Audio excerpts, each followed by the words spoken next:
So, a lot of people want to get into investing or day trading, but they don't know where to begin. And in my opinion, the best way to get started is by learning to read market trends so you can reliably make simple trades and start making money right away.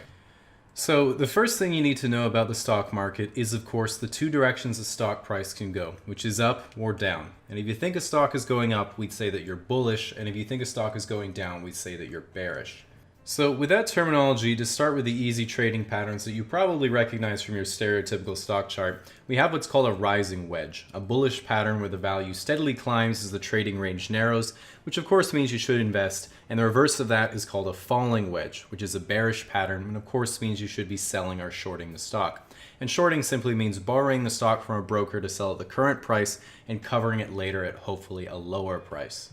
Now, these are the two most fundamental patterns, and by combining them together, you can get pretty much every other pattern. For example, you'll often see a rising and then falling wedge in sequence, which creates a triangular shape, or what traders call the isosceles buffet.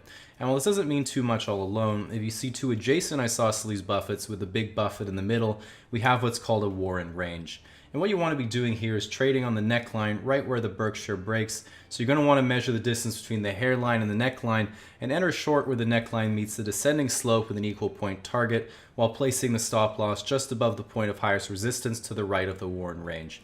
Should just be easy money, really.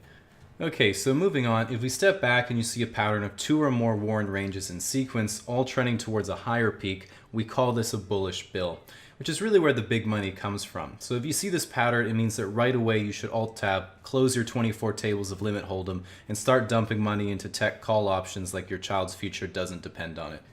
On the flip side, if you see a pattern of two or more Warren ranges continually trending towards a lower and lower trough, this is what we call cryptocurrency.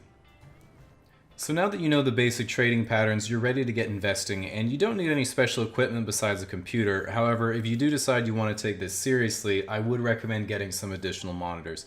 Most traders like to have at least 4 screens running simultaneously, which allows you to lose money on up to 4 trades at once. This is called getting forestocked.